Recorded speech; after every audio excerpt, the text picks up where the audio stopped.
Bonjour à vous. Donc, on va introduire tout de suite. On n'a pas besoin de se présenter. Merci beaucoup Philippe, merci Luc et merci à l'école VET-AgroSup de nous accueillir. Voilà, on a intitulé, ça va être une présentation à 3 voix, comme Philippe vient de vous le dire, et on va alterner de façon à ne pas vous endormir, et on va apporter un témoignage très, très complémentaire les uns les autres, donc comme Philippe effectivement vient de le dire. Alors voilà. La présentation, on l'a donc organisée en 6 points, et chacun de nous, on va présenter 2 points en alternance. Et donc on va commencer par un regard rapide sur la demande sociétale à l'origine et la réglementation qui s'en est suivie dans le cadre du bien-être animal. Dans un deuxième temps, donc, on ira voir du côté de la recherche pour voir comment la recherche s'est appropriée cette question et pour la rendre avec une approche scientifique sur le bien-être animal. Et puis, dans un troisième point, eh bien, on ira voir du côté des filières, de voir comment les filières ont répondu à cette évolution à la fois sociétale et réglementaire. Et après, on va revenir sur la recherche et sur le développement ultérieur de toute une approche de la compréhension de la sensibilité animale, telle que la réglementation l'a prononcée, et d'aller voir sur le versant plutôt positif des émotions des animaux. Et ensuite, donc, on va reprendre le regard du côté des filières pour voir comment les filières ont abordé cette question au travers du métier de l'éleveur et de comment la réassurance en fait du citoyen consommateur. Et on finira par un regard sur une approche en fait de plus en plus qui se développe de plus en plus de concertation, de co-construction entre les différents acteurs de la société avec les acteurs des filières, et c'est donc une restitution d'expériences partagées. Donc pour la première partie, je laisse la parole à Agathe qui va vous aborder cette question, et on va essayer de faire à chaque fois 5 minutes entre nous. Bonjour à tous et toutes. Merci pour la présentation. Je suis ravie de faire cette présentation à 3 voix. Je vais passer tout de suite à la slide suivante, si j'arrive. Donc moi, je vais vous faire un petit historique de la demande sociétale, de l'évolution. Alors, beaucoup de choses, c'est difficile de faire des choix. Hein. J'ai fait quelques grandes dates, comme moi je les voyais, comme nous aussi, on les voit à CIWF, avec première date importante, Animal Machine, en 1964, de Ruth Harrison, qui décrit le développement de l'élevage intensif et qui révèle les souffrances de ce type de production et qui va provoquer pas mal de remous et une évolution, enfin en tout cas une réaction politique, scientifique notamment, et Alain y reviendra ensuite sur les 5 libertés. La naissance de ce concept en tout cas, et puis s'en suivent donc des ONG qui commencent, enfin des associations qui commencent à s'intéresser à la protection des animaux d'élevage. J'ai bien sûr mis la création de CIWF en 1967 par un éleveur laitier qui était inquiet de l'intensification de l'élevage et qui s'est dit, voilà, il n'y a pas assez d'organisations qui s'occupent de cette problématique des animaux d'élevage. S'en suivent des campagnes contre notamment les poules en batterie, en cage de batterie. Et puis, jusque dans les années 90, on est sur une série de campagnes de mobilisation auprès des institutions, auprès des pouvoirs publics, pour aboutir à une évolution réglementaire, un corpus juridique européen qui voit notamment le développement, et je vais y revenir un peu après, d'un ensemble de règlements et directives, et puis un peu l'apogée, l'article 13 du traité de Lisbonne, qui intègre la notion de bien-être animal et le fait que les États membres et l'Union européenne doivent tenir pleinement compte des exigences du bien-être animal en tant qu'être sensible dans le traité européen, qui est assez marquant. Et puis on voit cette réglementation européenne va entrer en vigueur progressivement, assez tardivement quand même. On est plutôt dans les années 2010. Et on voit qu'il y a un nouveau mouvement qui reprend, notamment en France. En tout cas, ce mouvement se développe à ce moment-là, à l'occasion de l'entrée en vigueur de certaines des directives ou de certains des éléments de ces directives. Et on voit qu'il y a aussi on commence à avoir un décalage, en tout cas, entre ces évolutions réglementaires qui commencent à montrer leurs limites. Et donc, on voit la création d'organisations. Donc, en France, j'ai cité notamment la PMAF en 1994 et suivi en 2009 de CIWF France. On a en 2016, L214 qui se crée à la fin, je ne sais plus, je crois que c'est en 2008. Et puis, j'ai mis en point d'orgue en 2016 une série de vidéos sur les conditions d'abattage qui vont ouvrir la création d'une commission d'enquête parlementaire et une prise de conscience politique en France, on va dire, plus importante suite à ces révélations. Et on voit un cadre réglementaire qui montre ses limites. Je cite en dernier pour montrer où on en est de cette évolution. L'initiative End the Cage Age qui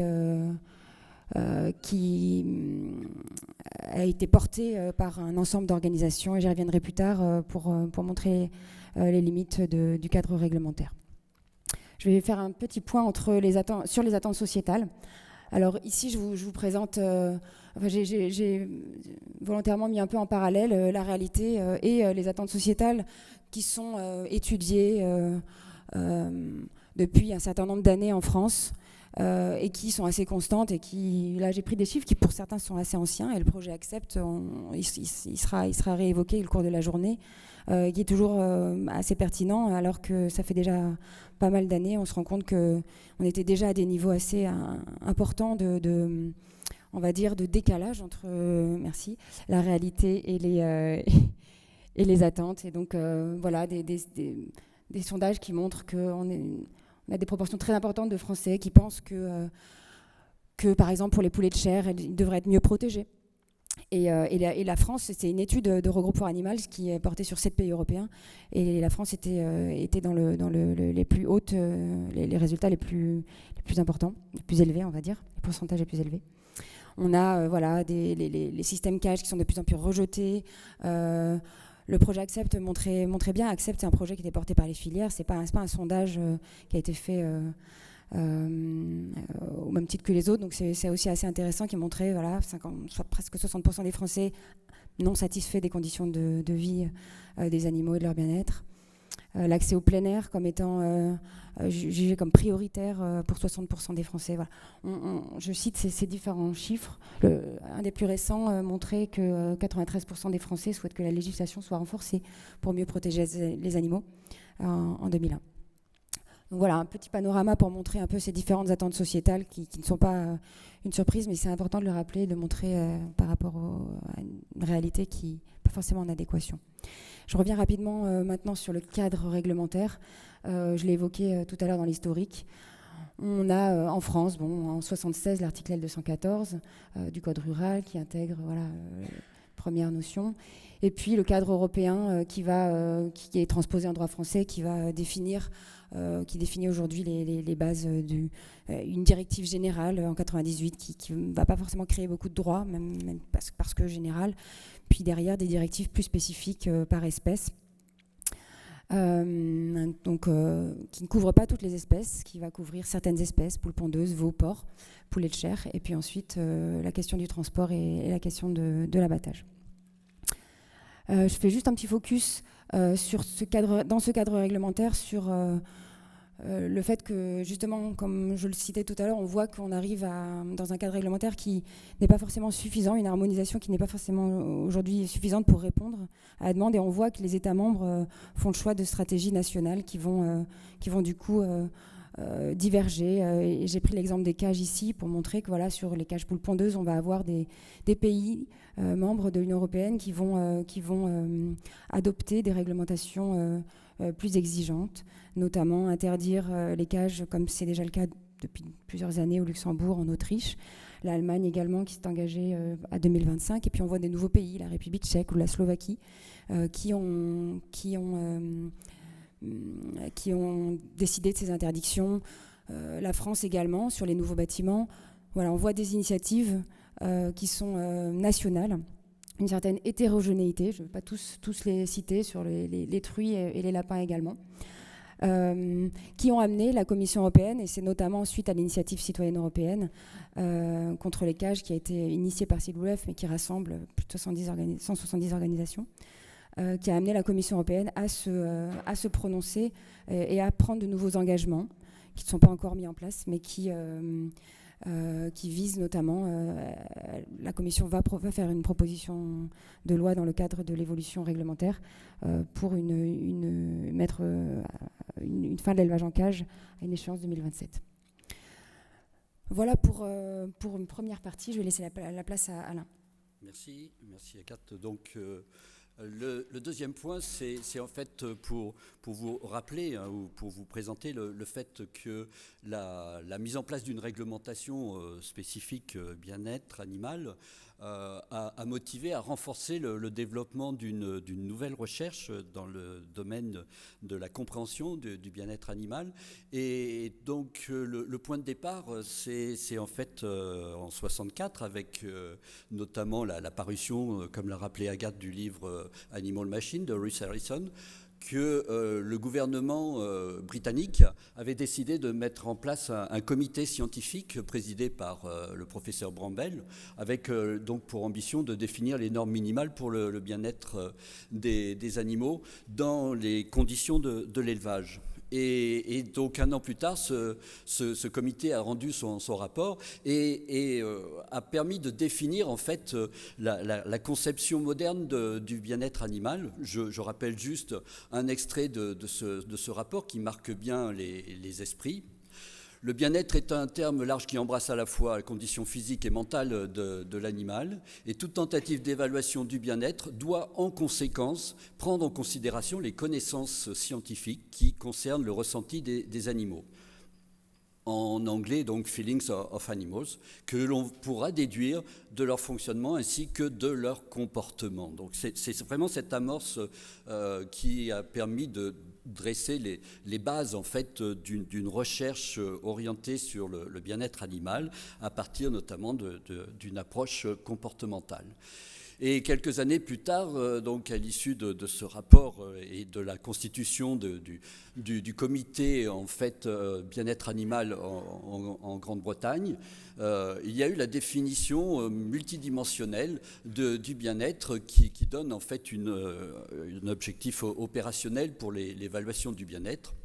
En rappelant donc les 5 libertés concernant l'absence à la fois de faim, de soif, d'inconfort, l'absence de douleur et de blessures de maladie de la part des animaux, et puis les 2 dernières liberté d'exprimer les comportements qui sont propres à l'espèce et le fait d'éviter l'absence de peur ou d'anxiété de manière répétée. Donc ces 5 libertés, en fait, que l'on peut voir résumées ici, liberté physiologique, environnementale, sanitaire, comportementale et mentale, montrent bien en fait qu'il y a une nécessité d'une approche multicritère pour évaluer le bien-être. Et ça a amené à un certain nombre de travaux de recherche, notamment la Commission européenne a soutenu un gros programme européen intitulé Welfare Quality, en 2006-2009 et qui a été vraiment le point de départ pour pouvoir présenter des référentiels d'évaluation du bien-être basés sur les 5 libertés qui ont été ici résumées sous forme de 4 principes, alimentation, logement, santé, et les 2 dernières libertés dans l'aspect comportement, qui a été décliné ensuite en 12 critères, je ne vais pas reprendre ici, et à partir de ces 12 critères, donc, la définition d'indicateurs, de mesures réalisées sur le terrain. Vous voyez que c'est une approche donc multicritère qui est indispensable pour appréhender en fait la composition très multidimensionnelle du bien-être. Alors, un mot sur les indicateurs, sur ces mesures, en fait, et de manière schématique, donc les considérer sous forme de deux types d'indicateurs, l'un basé sur l'environnement et l'autre basé sur les animaux. Celui sur l'environnement, enfin les indicateurs sur l'environnement, c'est quoi? C'est évaluer les conditions qui sont fournies par l'homme pour les animaux, comme ici représenter une logette en fait. On va plutôt appréhender l'évaluation de la bientraitance, l'obligation de moyens, alors que les mesures basées sur les animaux vont en fait chercher à voir comment l'animal ressent, perçoit, comme la définition le dit, perçoit les conditions dans lesquelles il est placé. Et c'est là l'évaluation du bien-être en tant que tel, et ce qu'on va parler d'obligation de résultats. Ce développement d'outils, eh bien, ça a permis, avec Welfare Quality, puis AWIN, l'autre projet européen complémentaire par la suite, de définir des référentiels validés scientifiquement, définir des gold standards, pour permettre en fait de pouvoir appréhender l'ensemble des principes que je vous ai rappelés en introduction. Et à l'issue de cette conception de référentiel, un certain nombre d'outils maintenant qui existent, qui ont été simplifiés pour une mise en application sur le terrain, avec 2 points un petit peu d'attention. C'est le manque d'harmonisation dans un cas entre tous ces outils qui va nécessiter par la suite peut-être d'arriver à une certaine convergence et fonctionnement. Et puis le fait que l'évaluation de la bientraitance, c'est une chose, mais elle ne remplacera pas l'évaluation du bien-être de l'animal et que ce sont 2 approches qui doivent être pilotées de manière complémentaire. Je passe la parole à Yannick pour la partie donc filière. Oui, donc bonjour à toutes et à tous. Donc moi, ce que j'ai voulu illustrer, c'est comment les filières d'élevage ont répondu au cours des dernières années à des évolutions réglementaires et sociétales. Et j'ai choisi de l'illustrer par la production porcine que je connais un petit peu mieux. Et dans l'exemple que j'ai voulu illustrer, c'est comment, par exemple, en une vingtaine d'années, on est passé de systèmes où des truies pouvaient être gestantes, logées en stalles individuelles, voire attachées dans des cases, à des systèmes avec des truies en très grands groupes, 200-300 truies dans un même groupe, ici élevées sur paille. Des systèmes qui étaient inimaginables pour beaucoup d'éleveurs il y a encore une vingtaine d'années. Et pour passer d'un système à l'autre, il y a plein de choses à mettre en mouvement, à la fois au niveau réglementaire, puisqu'ici on s'appuie sur un point réglementaire, mais aussi de son application, parce que quand on a le texte, qu'est-ce qu'on en fait? Des questions de financement. Pour la production porcine, c'est plusieurs centaines de millions d'euros qui ont été investis pour ce passage au niveau de la filière française. En termes de besoin de connaissances techniques pour les éleveurs et l'ensemble de la filière, sur les modes de logement, sur la conduite d'élevage, sur les conditions de travail qui sont associées à ces différents systèmes, et aussi une nécessité de lever les représentations sur ce qu'est le bien-être animal, parce que ce n'est pas quelque chose qui va de soi. On a parlé de définition, mais encore faut-il qu'elle soit connue et acceptée de tous. Donc le passage ou la transition d'un système à l'autre, c'est à la fois un projet technique, on en parlera sans doute beaucoup, mais c'est aussi un projet économique et social ou sociétal important. Et dans ces phases, on passe par un processus de changement de toute la filière, et je l'ai illustré ici par les différentes étapes des processus de changement que l'on connaît tous quand il y a quelque chose qui nous interpelle, avec différentes phases de doute, de rejet, de résistance, d'expérimentation, avant de passer dans une action et du changement et de l'engagement vers des nouveaux systèmes. Ça, c'est une courbe générale, mais une filière est composée par des milliers, voire des dizaines de milliers de personnes, d'éleveurs et de parties prenantes, et chacun va un petit peu à son rythme et vit la chose un petit peu différemment. Donc l'idée, c'est d'amener tout le monde progressivement vers ces process de changement. Donc ce que j'ai voulu voir ensuite, c'est quelques éléments essentiels au travers des aspects de développement qui nous paraissaient importants à illustrer. D'abord, la première chose, c'est de pouvoir transcrire et expliquer de la réglementation avec des actions des filières et de leurs représentations professionnelles et syndicales qui se sont mis en mouvement, avec les organisations professionnelles qui ont délégué des représentants à la fois sur le bien-être animal, à la fois de représentants techniques et professionnels, dans les interpros, dans les syndicats, dans les chambres d'agriculture. C'est aussi avec et par les services de l'État différents points d'étape pour les aspects de mise aux normes, aussi la mise en place d'outils pour l'inspection, de Vademecum par exemple, la PAC qui a aussi participé à engager les éleveurs vers les process de bien-être animal dans la mesure où le bien-être était dans la conditionnalité de la PAC. Mais c'est aussi des travaux au travers de fiches techniques, de foires aux questions. Et ici, j'ai illustré par 2 fiches techniques qui ont été co-construites avec la filière, avec les filières et les services de l'État, par exemple sur la lumière en élevage avicole ou des fiches sur l'abreuvement en production porcine. Un autre aspect nécessaire, c'est de répondre à un besoin de connaissance. Quand on passe d'un système à l'autre, voilà, comment on fait concrètement avec tout le process de recherche appliquée dans les différents instituts, les chambres, l'INRA, l'ANSES, les entreprises également, qui ont participé activement à ces recherches appliquées au travers d'études analytiques, d'enquêtes sur des pratiques. L'objectif étant bien entendu d'apporter des réponses pratiques aux éleveurs avec lesquelles et dans lesquelles ils pourront se projeter. Que j'ai illustré ici par exemple des plaquettes faites par l'ITAVI ou des projets qui ont été conduits ou initiés dans le cadre du RMT bien-être animal sur la prise en charge de la douleur, à la fois chez le porc et chez les bovins. Et donc comment après ces aspects sont transcrits et amenés en termes de développement auprès des éleveurs. Une autre étape est ensuite de montrer, de former pour sensibiliser et changer les représentations. Ça peut être sous forme de portes ouvertes. Ici, j'en ai pris une en production porcine organisée par les chambres d'agriculture qui ont mobilisé des centaines d'éleveurs dans les différentes portes ouvertes que nous avons pu organiser, où des éleveurs venaient expliquer leur façon de faire, leur méthode, la manière dont ils sont passés aussi sur l'aspect financier. Ou l'autre photo que j'ai mis ici, c'est au SPACE 2001, donc bien avant qu'on parle beaucoup de bien-être animal, même en production porcine, où dès 2001, on parlait du bien-être animal en termes d'élevage détruit en groupe, alors qu'il y avait très peu d'éleveurs engagés à cette époque-là. Donc il faut savoir anticiper, montrer, former. Et pour la formation, j'ai illustré ici par le mémento bien-être qui a été co-rédigé dans le cadre du RMT bien-être animal, qui peut être utilisé en formation initiale, mais qui est utilisé aussi sur les process de formation en formation continue, parce que toutes les filières ont pratiquement mis en place des formations au bien-être animal, bien avant à destination des éleveurs, bien entendu, bien avant que l'on parle de référent bien-être. Donc les processus étaient déjà engagés.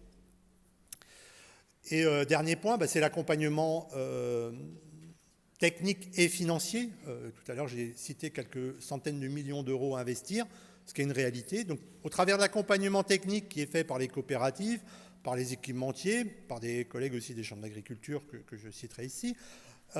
Mais en termes de financement, un financement important qui est à trouver pour ceci, au travers de financement public, avec l'État qui s'est engagé pour aider les éleveurs au travers de mise aux normes.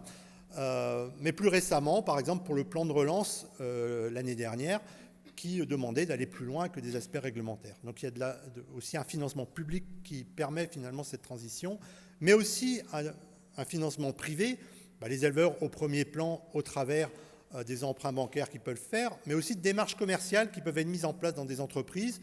Donc là, j'ai illustré par 3 exemples d'entreprises qui se sont engagées sur et ça il y a longtemps, sur des filières qui mettaient en avant ou pas d'ailleurs le bien-être animal, mais qui, dans les cahiers des charges ou dans les demandes, amenaient les éleveurs à changer de système et à s'engager vers des aspects favorables au bien-être des animaux.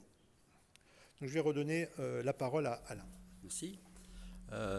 Voilà, donc un petit retour, un petit regard de nouveau vers la recherche d'amont en quelque sorte, qui est à l'appui de la recherche appliquée et puis des investissements des filières.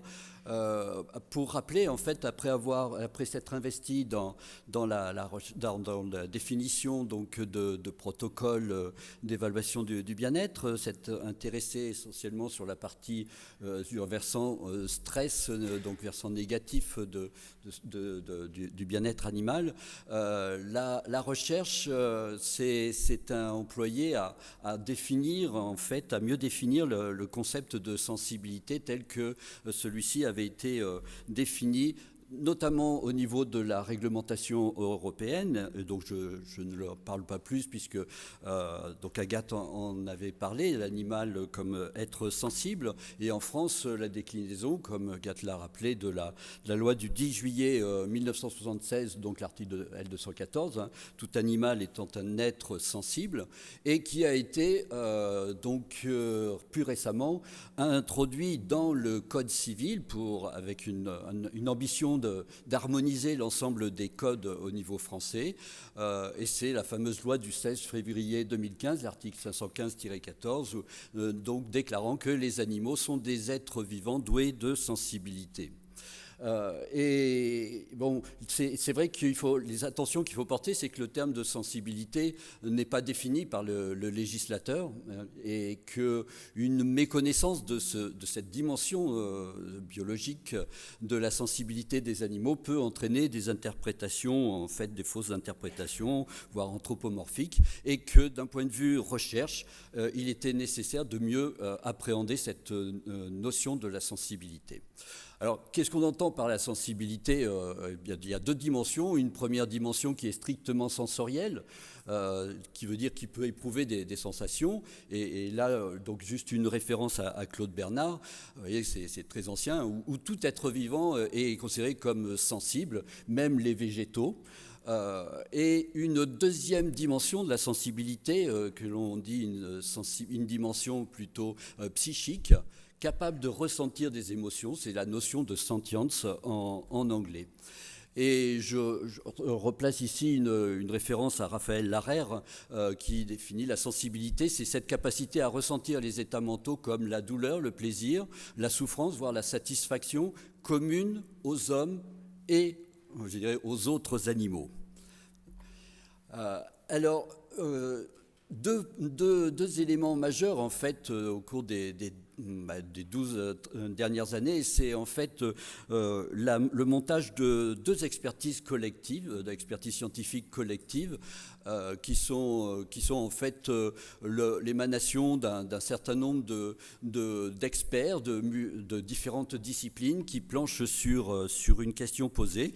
Et en fait, les deux expertises collectives scientifiques qui concernent les animaux, eh bien, ce sont les deux expertises que je vous restitue ici. L'une qui a permis donc d'appréhender la question de la douleur ou des douleurs chez les animaux. Donc, ça a été produit en 2009 avec un certain nombre d'articles par la suite pour bien replacer cette conception, et qui a abordé en fait à la création de la règle des 3 S, hein, par complément de la règle des 3 R en expérimentation animale, pour gérer au mieux les douleurs des animaux, supprimer quand c'est possible, voire la substituer par des pratiques moins douloureuses, et à chaque fois soulager la douleur qui est inévitable. Et ce qui va définir en fait les plans de gestion de la douleur par la suite.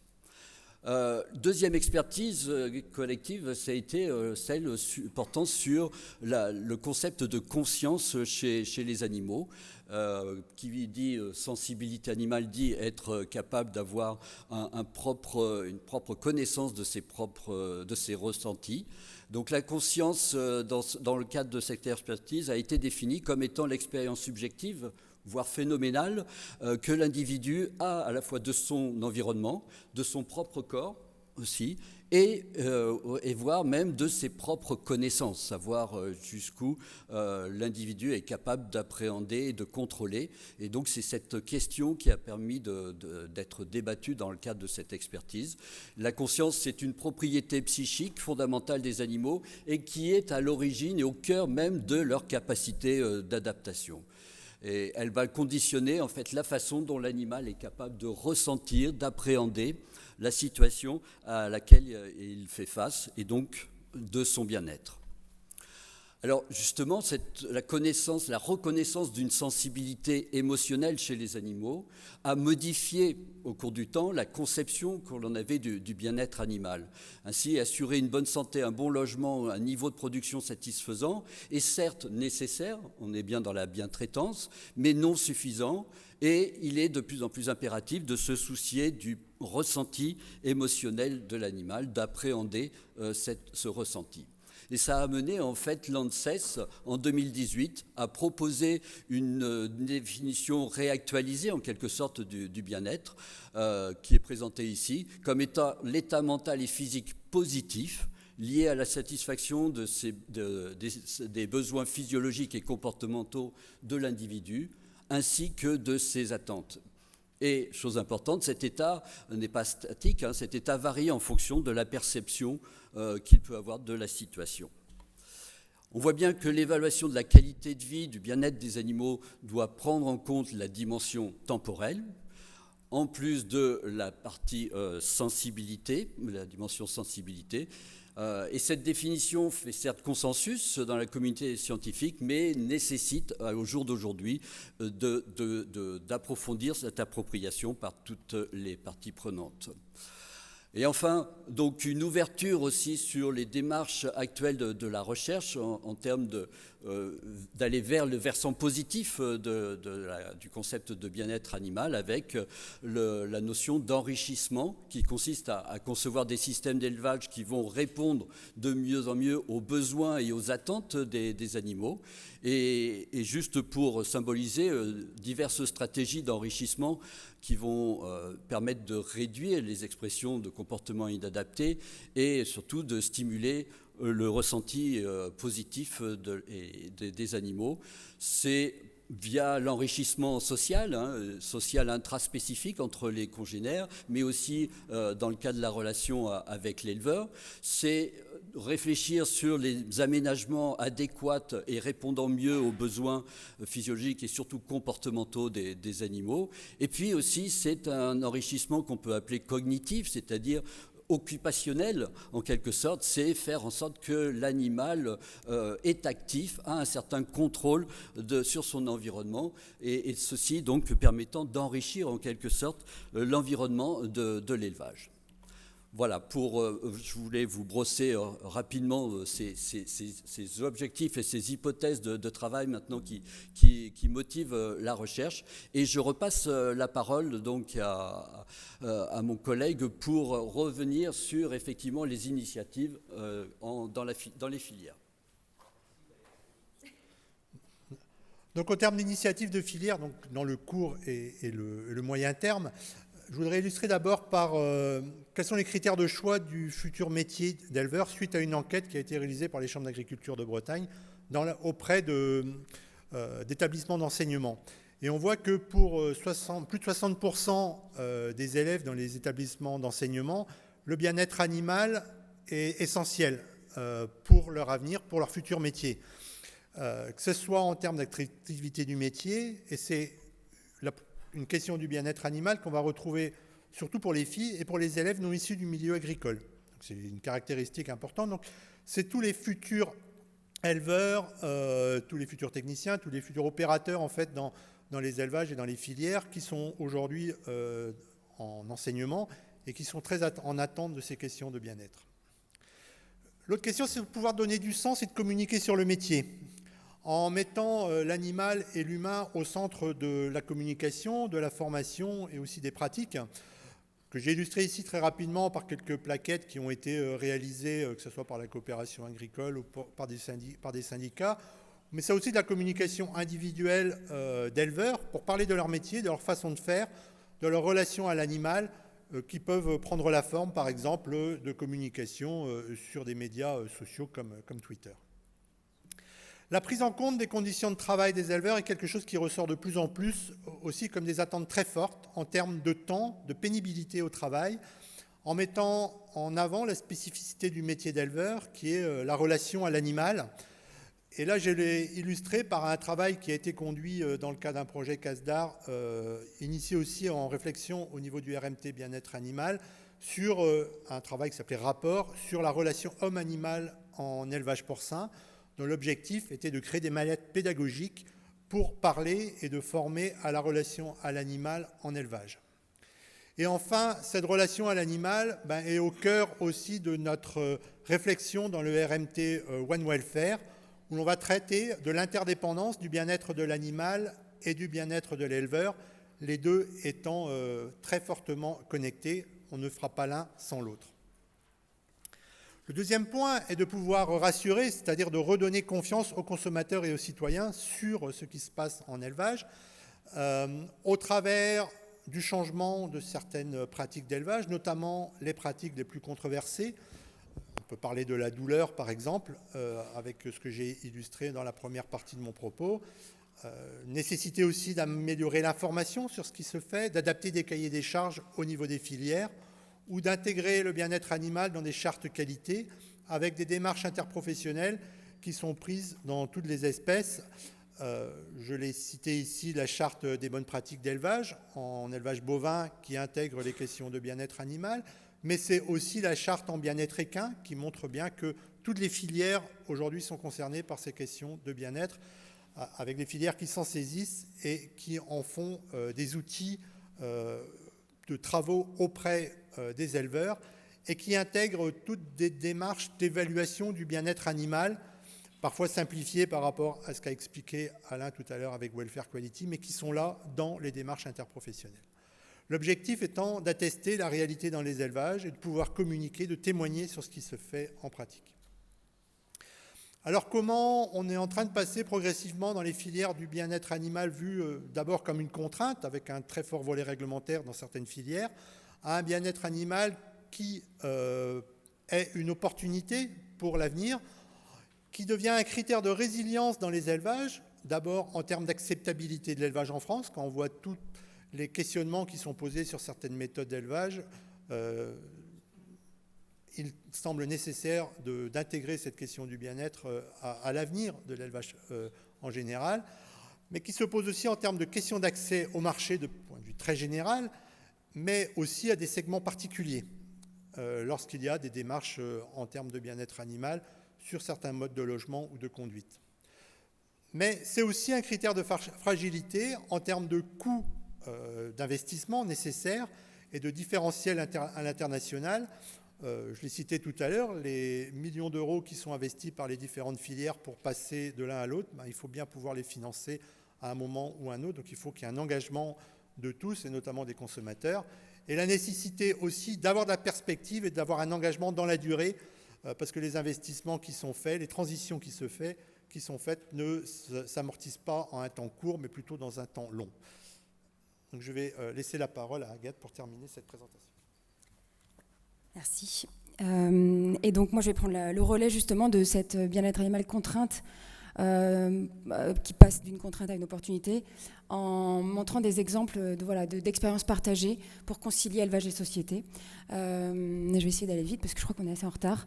Donc ne m'en voulez pas si jamais je vais un peu trop vite. On montre ici une dynamique qui est entamée par les entreprises de l'amont-laval, donc depuis une dizaine d'années, un peu plus d'une dizaine d'années en tout cas, on travaille notamment par exemple sur les trophées bien-être animal. Alors c'est spécifique à CIWF, mais globalement accompagner, récompenser les acteurs de l'agroalimentaire. On voit, j'ai mis quelques exemples qui sont vraiment pas forcément représentatifs de l'ensemble, et il y en a beaucoup, de cette dynamique d'expérience partagée. Je cite ici par exemple le partenariat, le guide pour le programme bien-être animal de Danone, également la politique bien-être animal de Carrefour, avec des reporting, transparence, et aussi un accompagnement des projets pilotes dans le cadre du partenariat Danone. Je voulais citer également la démarche filière contractualisation, notamment sur celle de Système U avec les ports bio de France, qui est assez intéressante. Et puis en dernier, Lapin est bien, on y tient beaucoup. On a beaucoup travaillé CIWF avec les trois opérateurs, l'Olépirio, Terrena et la Cavac, qui ont mis en place cette nouvelle filière, ce nouveau mode d'élevage, on peut dire. Lapin est bien, et on leur a remis un trophée pour ça. Donc voilà, cette dynamique entamée par les entreprises, c'est vraiment quelques exemples. Je ne voudrais pas avoir l'air de dire que ça représente l'ensemble, mais montrer que ça part de là. Et puis déjà il y a pas mal d'années, voilà. Et puis ensuite on voit le développement de consultations, d'amorces de co-construction. Je peux citer en premier la consultation qui a été mise en place pour la stratégie nationale bien-être animal 2016-2020, et notamment qui a permis, qui a abouti, qui a prévoyait la mise en place et la création du Centre national de référence bien-être animal que préside Alain et qui permet vraiment d'être un lieu de consultation et entre la recherche notamment et l'ensemble des acteurs. On a une nouvelle stratégie qu'on attend. On ne sait pas encore quelle méthode d'élaboration, honnêtement. On a un peu des inquiétudes, mais on espère que la consultation sera privilégiée. Autre exemple d'expérience partagée, d'amorce de co-construction, la participation à la construction d'outils de diagnostic. Je cite l'exemple d'Eben où on a travaillé déjà il y a plusieurs années, où les ONG ont été intégrées, ainsi que la recherche évidemment, dans ces processus. Et puis bien sûr, je voulais également citer des associations d'acteurs comme le laboratoire d'innovation territoriale LIT Westerel, qui aura l'occasion également que vous verrez au cours de la journée, lieu de consultation, concertation, d'expression des controverses, intéressant, et puis d'expérimentation, de dialogue avec les parties prenantes. Et puis ensuite, on a une expérience très intéressante, celle des concertations qui ont été mises en place par les interprofessions. La première étant à l'initiative d'Interbev suite à une concertation avec les associations environnementales. On a expérimenté à partir de 2017 sur le bien-être animal, ce qui a servi de modèle qui a été proposé dans le cadre des États généraux de l'alimentation, qui a été intégré du coup dans les plans de filière, avec plus ou moins de succès, mais qui a néanmoins fait partie d'une nouvelle façon de travailler ensemble. Et on a pu y aboutir notamment avec le CNIEL, puisqu'ensuite, après Interbev, on a pu travailler avec d'autres interprofessions. Le CNIEL, on a pu aboutir à de la communication commune dans le cadre d'une plaquette sur l'enrayement d'exploitation en zéro pâturage, qui a été signée au SIA, au Salon de l'Agriculture en 2020, en présence du ministre et de l'administration. Donc c'était pour montrer qu'on pouvait aboutir à un dialogue il faut que j'aille plus vite, ouais.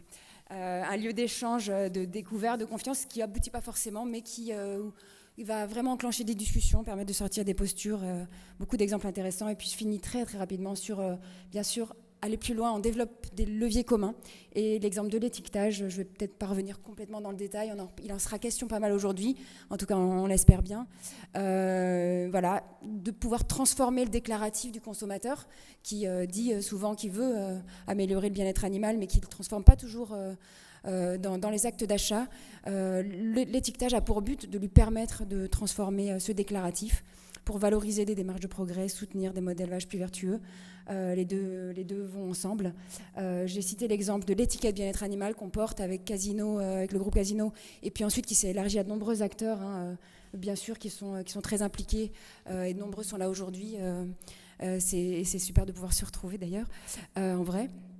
L'étiquette bien-être animal avec vraiment un cahier des charges de nombreux critères. Et puis je cite également d'autres initiatives, notamment dans le cadre de l'affichage environnemental avec le Planet Score, avec un indicateur en mode d'élevage sur lequel nous on a travaillé à CWF et qui a son intérêt. On est très en retard, donc je passe très vite. Je voulais juste présenter un début de réponse politique avec la stratégie Farm to Fork sur ces éléments.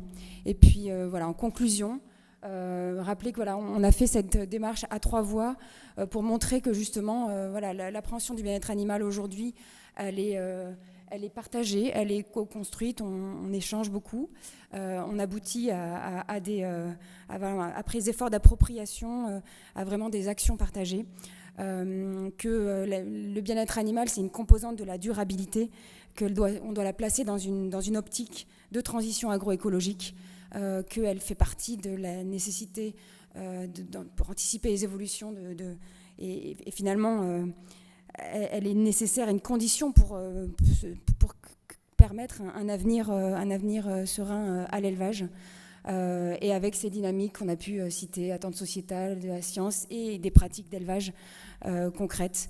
C'est une approche globale qui doit être renforcée encore. Elle n'est pas toujours simple à mettre en place. Elle n'est pas toujours facile et il faut continuer d'avoir cette approche globale et partagée parce qu'elle permet des avancées et d'être efficace. Merci beaucoup.